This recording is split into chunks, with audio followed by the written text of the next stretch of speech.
Ok, aujourd'hui on va faire un exercice de l'X. Alors, au premier abord, il peut paraître cauchemardesque un peu, mais en fait, il est complètement évident si on analyse correctement le groupe G. On va voir que si on arrive à bien décrire le groupe G, on va passer par plusieurs étapes pour ça. La suite de l'exercice est juste toute tracée. On se donne un groupe fini qui est engendré par deux éléments qui sont d'ordre 2. Okay. Et donc on va montrer qu'il existe un sous-groupe de G de cardinal n sur 2, avec n l'ordre du groupe.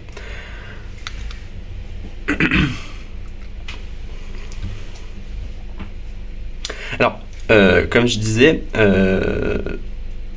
comme j'étais en train de dire, si on décrit bien notre groupe G, normalement ça devrait bien se passer. Donc, en fait, on va commencer par regarder le fait que ce soit engendré par x, y, ça veut dire qu'on va avoir des puissances de x, puis ensuite on va avoir des puissances de y, puis ensuite des puissances de x, etc. etc. Sauf qu'en fait, le fait que ce soit d'ordre 2 va extrêmement limiter les combinaisons qu'on peut faire dans ce groupe. Par exemple, ça sert à rien d'avoir x3, y5, x2, parce que c'est juste x, y. Voilà, par exemple. Okay. Donc maintenant qu'on a remarqué ça, on va écrire en fait que G, ça va être l'ensemble des combinaisons, okay, où je mets soit d'abord une puissance, d'abord je commence par un x par exemple, donc on va choisir si on met un x ou pas, donc alpha on va le prendre dans 0,1. Ensuite je vais avoir une combinaison de yx puissance k, okay, avec k un certain entier, et ensuite je vais avoir un y ou non. Okay.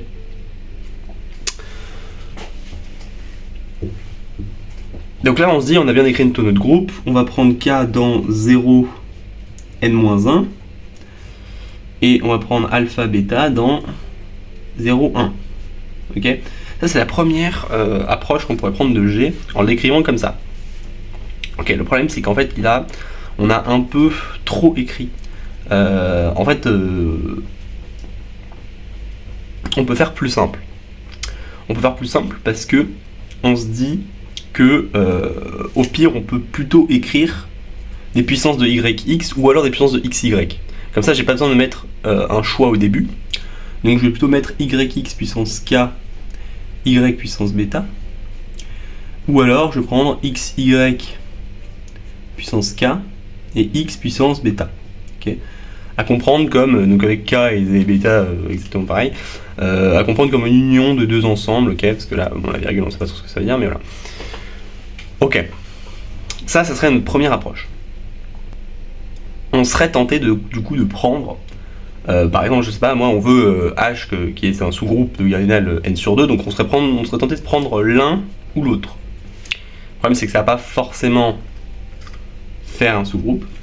Et deuxièmement, en fait, on se rend compte de quelque chose, c'est que les yx puissance k et les xy puissance k, c'est en fait un peu la même chose.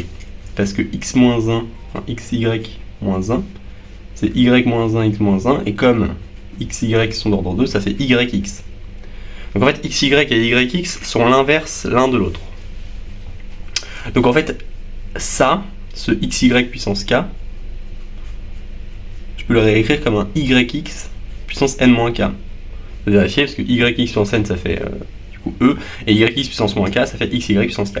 Alors ce que j'ai fait au début c'est que j'avais pris du coup h qui était le sous-groupe engendré par xy et du coup comme j'ai dit comme x et y et yx sont inverses l'un de l'autre, on peut dire que c'est le sous-groupe engendré par xy et yx. Okay, et du coup j'avais dit bah maintenant on va poser k, c'est l'ensemble des yx puissance k, y et xy puissance k, x, ok. Et j'ai envie de montrer que h union disjointe avec k est égal à g, ok. Et une fois que j'ai défini ça, j'ai envie de définir psi une bijection de k dans h, ce qui me permettra de dire que k et h sont de même cardinal et donc que h est bien de cardinal g sur 2.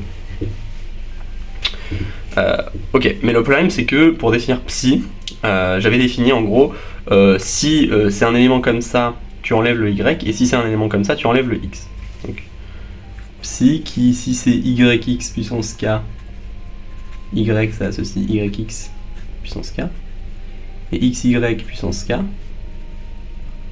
x associe xy puissance k.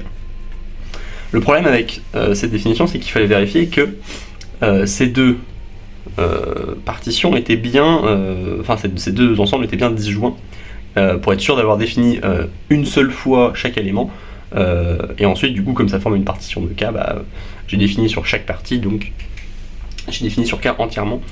Et le problème c'est, pour vérifier ça, on prend un élément de ça et un élément qui est à la fois dans ça et ça, et on obtient une condition, on essaie de prouver que c'est absurde, etc. Et on s'en sort pas vraiment. Et en fait, c'est justement par cette remarque-là qu'on se rend compte que ça marche pas.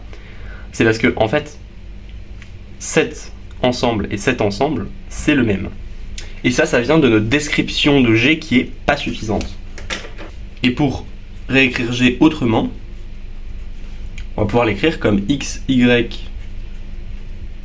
puissance k, x puissance alpha. Ok.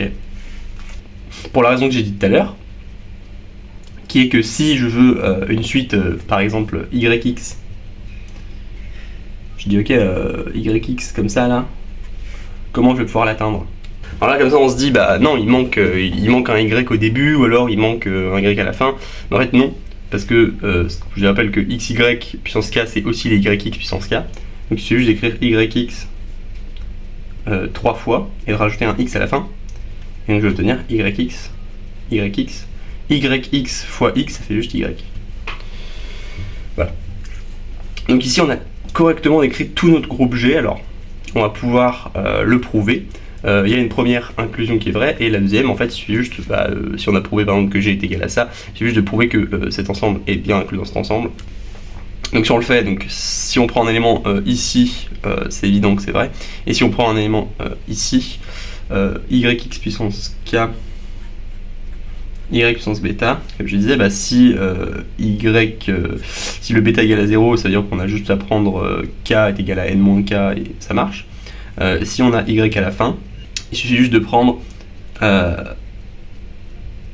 yx puissance k plus 1 x, et on vérifie bien que c'est égal à ça, comme tout à l'heure, et que cet ensemble est bien dans celui-là, avec la même remarque que précédemment. Ok, donc une fois qu'on a correctement décrit notre groupe G, là on voit que c'est juste évident quel groupe faut prendre. Il suffit juste de prendre H, l'engendré de XY, ok, et K égale HX, ok. Donc il faut vérifier maintenant qu'on a H inter K qui est égal à l'ensemble vide, donc ils sont bien disjoints, et on a bien sûr que H union K c'est égal à G. Pour la bijection, c'est plutôt facile parce qu'il suffit juste de prendre xy puissance k et lui accoler un x à la fin. Ok, donc ils sont bien en bijection. Et donc si on a montré qu'ils étaient disjoints, c'est fini.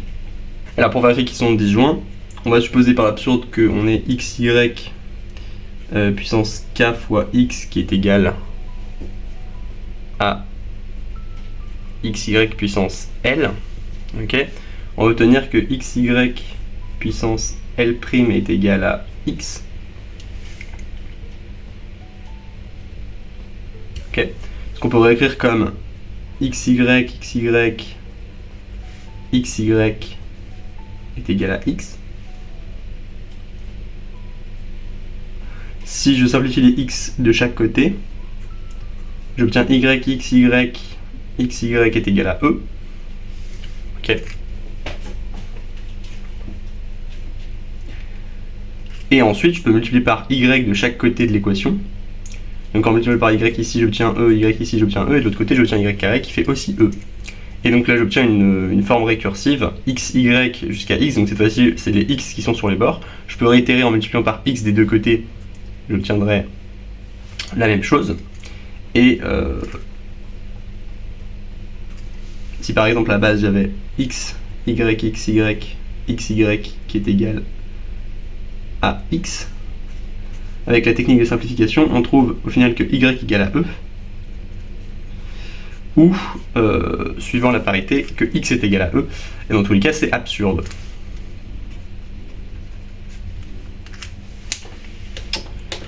Voilà. Conclusion. H est bien un sous-groupe et il est cardinal n sur 2.